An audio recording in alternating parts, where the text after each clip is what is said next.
extremely important slide, especially for startups. Now, essentially, we have kind of put together a framework. Whenever we kind of work with startups, we kind of use this framework to essentially decide what to patent and what not to patent, and if we are not patenting, what to do with it, right?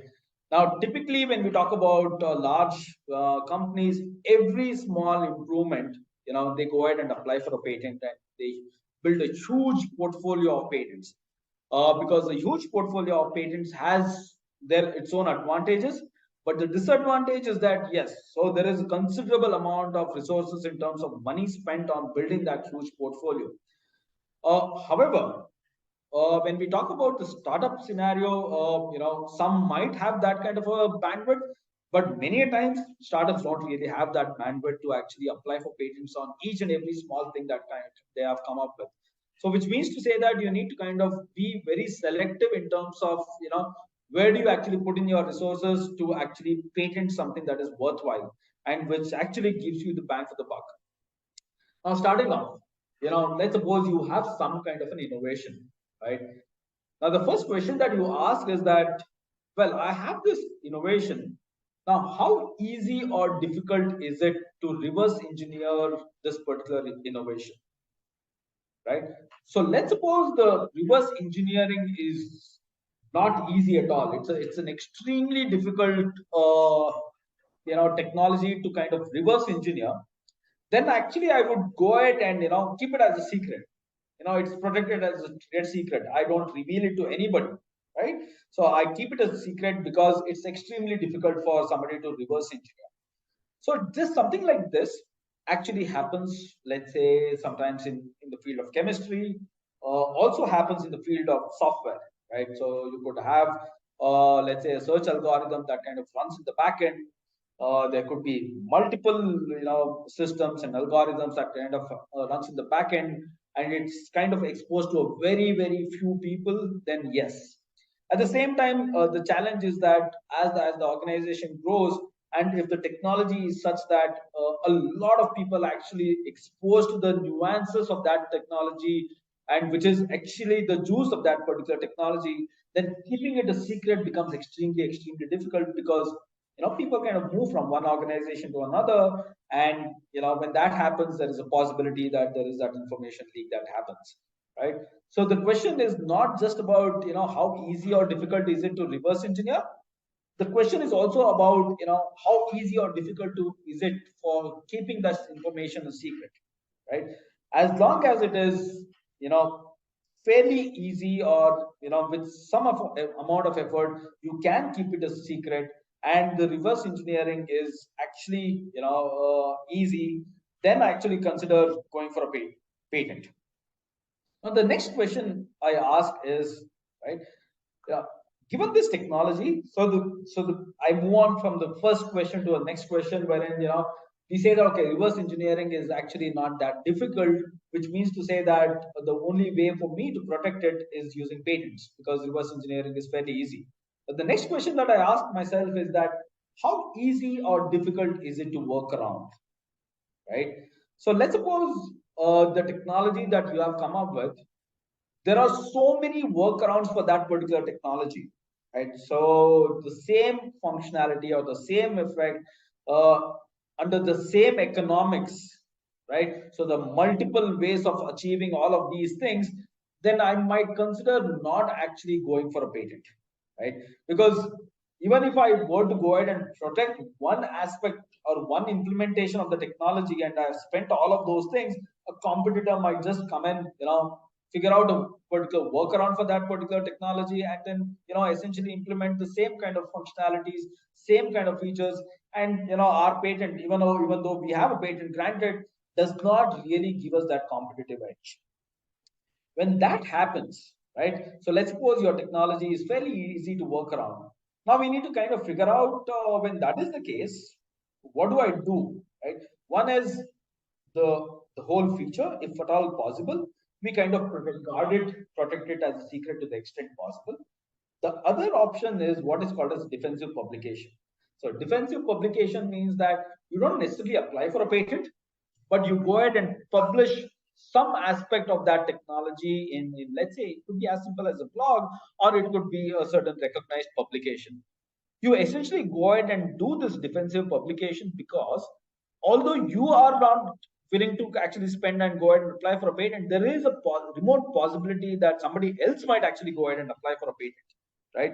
You have kept it as a secret, as an example. So which means to say that that aspect of technology is not there in the public domain. So somebody might now come in and then, even parallelly, without necessarily copying from you, can come up with that technology and then go ahead and apply for a patent. So you don't want to end up in a situation wherein you have not ended up with a patent, but another person or a competitor has a patent, even though there is a workaround for that, right? Now, to essentially make it difficult for others to go ahead and apply for a patent, to go for a defensive publication. The idea being that if at all they were to apply for a patent, when the examination of that patent were to happen, right?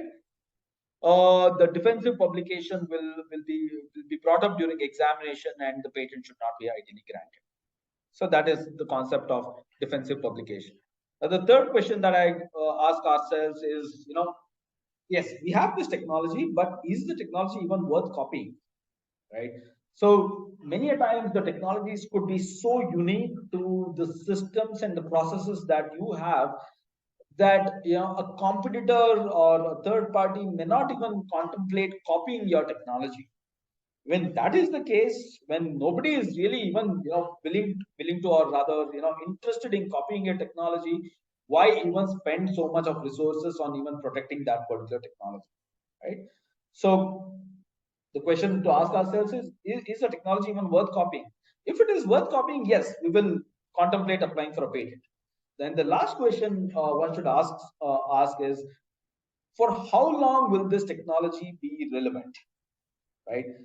So there are many scenarios wherein the technology that you might have developed might have a very very short shelf life. You might have developed something that kind of caters to a very very requirement that may not exist for a long period of time, right? When that is the case, we need to kind of ask ourselves whether it is even worth protecting. For example, kind of varies from one industry to another. For example, when we speak of pharmaceuticals, a pharmaceutical product can essentially be relevant for a fairly long period of time. On the other hand, when we talk about softwares might be relevant for like 3 years, 4 years. Even that I would say is good enough, right? But if it is a software that where the relevancy could be, let's say, for just about a year or 6 months, yes, we need to kind of think about whether it is even worth applying for a patent. So essentially, to kind of sum it up, I would essentially, select a product that is, one, easy to reverse engineer and difficult to work around, is something that others would be looking to copy, and is something that has a fairly reasonable shelf life. If all of these questions are yes, and then I would consider going ahead and applying for a patent. Having said that, companies apply for patents for so many different reasons. It could be from a valuation standpoint. It could be from just having some patents, just so that if at all a competitor kind of comes in, you can use your patent, so on and so forth. So there are these uh, criteria that people also follow. So I have a question here which says, is the selection criteria remain the same for product patents too? Is there a way to apply for utility patent in India? Yeah, the selection criteria kind of remains the same for product patents too. So when we talk about patents, there are broadly two things. One is called as a patent on a process and a patent on a product. Typically speaking, a single patent most often than not covers both the product as well as the process. There'll be very few scenarios wherein we'll be covering only the process, or few scenarios wherein we'll be covering the product. In other ways, a product can be covered as a process as well. So typically, we end up applying for patents wherein we have one within a single patent itself covering the same technology in the form of a product as well as in the form of a process. Now, the second question was, can we apply for a utility patent in India? The answer is yes. Uh, Utility patent is a terminology that is used in the US. The same utility patent is just referred to as a patent in almost all the other jurisdictions, including India, the US, and China, Australia, so on and so forth.